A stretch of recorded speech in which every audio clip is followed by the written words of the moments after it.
had the scoring flurry to start the game, not the first one that you've had in this postseason, especially in this building. Just wondered how you're starting to figure out the spots on the floor, like next to LeBron, AD, and how that's starting to flow. As still you haven't played a ton of games together at this point. I mean, just trying to be in a position to take advantage of, like you said, how they're guarding us. They got some of their best defenders guarding Bron, another defender guarding AD. A lot of teams' best two defenders are guarding those guys. So for me to be able to take advantage of it on the backside and create things, be aggressive for myself as well, just kind of opens the game up. You guys have questions for D'Lo, please raise your hand. Melissa? Hey D'Lo, you've talked a lot about how you've matured since the first stint with the Lakers till now. How good does it feel to be out there game after game, having these flurries really affecting the game night after night? It's good. It's good just knowing that I'm prepared for whatever's next. I feel like I was prepared for this situation, prepared for this opportunity now.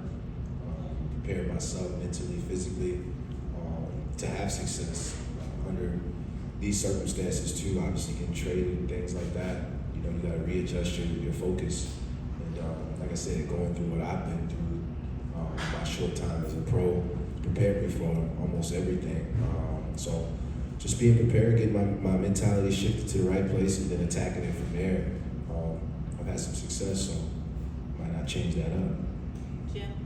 With LeBron not showing up, hardly at all in the first period, did you take it upon yourself to say, I'm going to take that role right now? Is this what you just referring to? I mean, Bron's a guy that can dominate the game from so many different, aspects. Obviously, a regular fan will recognize scoring, dunking, things that are loud like that, but he still affect the game with passing, with defense, with communication, all those little things that you don't really see on the stat sheet.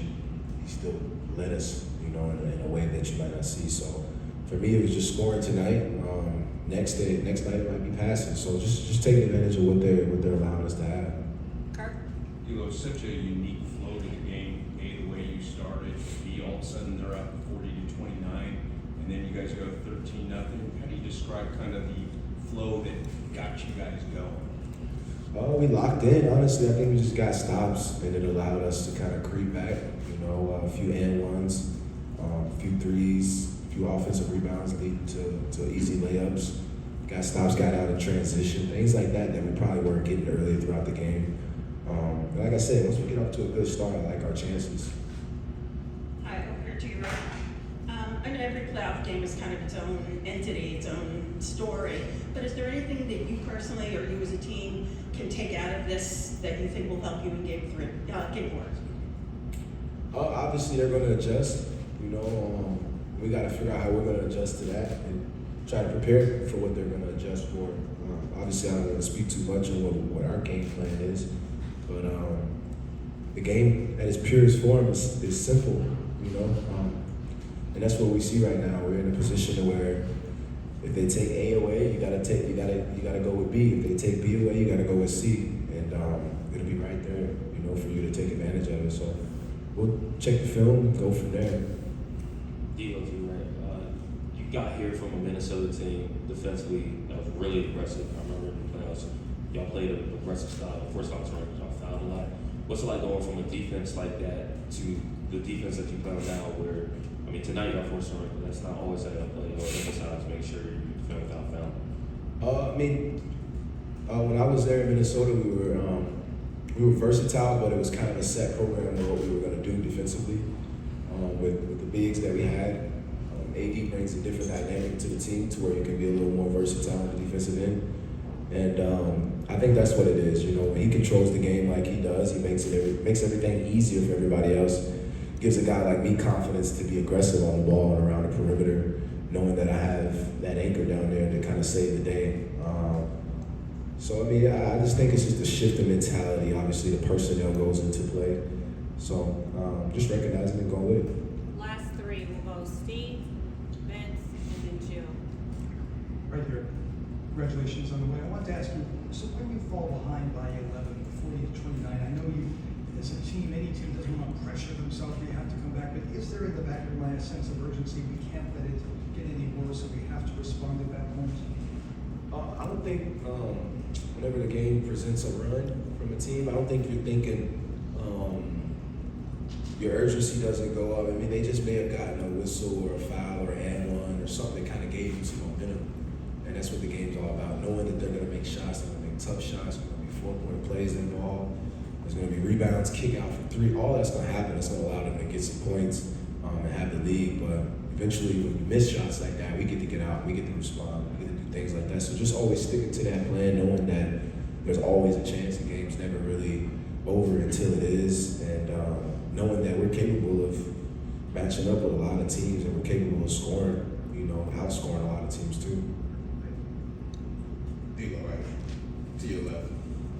When you guys came at the trade deadline and the Lakers were where they were, was your mindset thinking that, hey, if we put this all together, we can wind up being in a position to contend? Like, what was your initial just outlook when you saw all the personnel changes made and you were one of them? Honestly, I didn't know what we had going on. Honestly, I was just kind of going with the flow. I told Rob right away that I didn't know what our team was going to look like. He kind of laughed. And then we continued to make a few trading pieces, and I was just like, okay, our team's kind of filling out. We got some bodies here that gets us over the hump.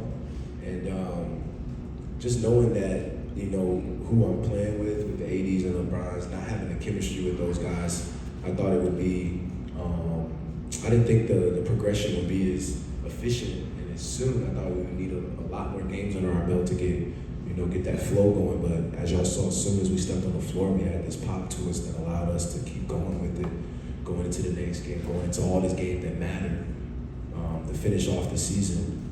We had injuries, we had all, but everybody had the mentality to kind of step up and fulfill that.